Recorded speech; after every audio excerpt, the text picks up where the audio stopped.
বাবা বিদেশে থাকায় নিজের গ্রামের বাড়িতে নতুন একতলা বাড়ি নির্মাণ করেছিলেন পারভেজ, কিন্তু সে বাড়িতে আর থাকা হলো না তার। ফিরেছেন লাশ হয়ে। রোববার বিকেল 4:30টার দিকে অ্যাম্বুলেন্সে করে লাশ নিয়ে আসা হয় ভালুকার বিরুনিয়া ইউনিয়নের গ্রামের বাড়িতে। নিহত পারভেজের মৃতদেহ রবিবার বাদ আসর তার নিজ গ্রামের বাড়ি ভালুকার বিরুনিয়া ইউনিয়নের কায়চান এলাকায় নিয়ে আসা হয়। পারভেজের মৃতদেহ বাড়িতে আসার পর এলাকা জুড়ে নেমে আসে শোকের ছায়া।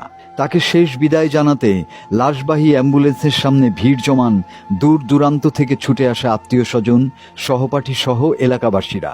পরে বাদ এশা কায়চান পাঠকবাড়ি ঈদগাহ মাঠে পারভেজের জানাজা অনুষ্ঠিত হওয়ার পর পারিবারিক গোরস্থানে দাফন করা হয়। নিহত পারভেজ ভালুকার বিরুনিয়া ইউনিয়নের কাইচান গ্রামের কুয়েত প্রবাসী জসিমউদ্দিনের পুত্র। একমাত্র ছেলেকে হারিয়ে শোকে কাতর পারভেজের বাবা মা সহ আত্মীয় স্বজনেরা। মৃত্যুর আগের রাতে মায়ের সাথে শেষ কথা হয় পারভেজের। শেষবারের মতো ভিডিও কলে দেখেন ছেলের মুখ।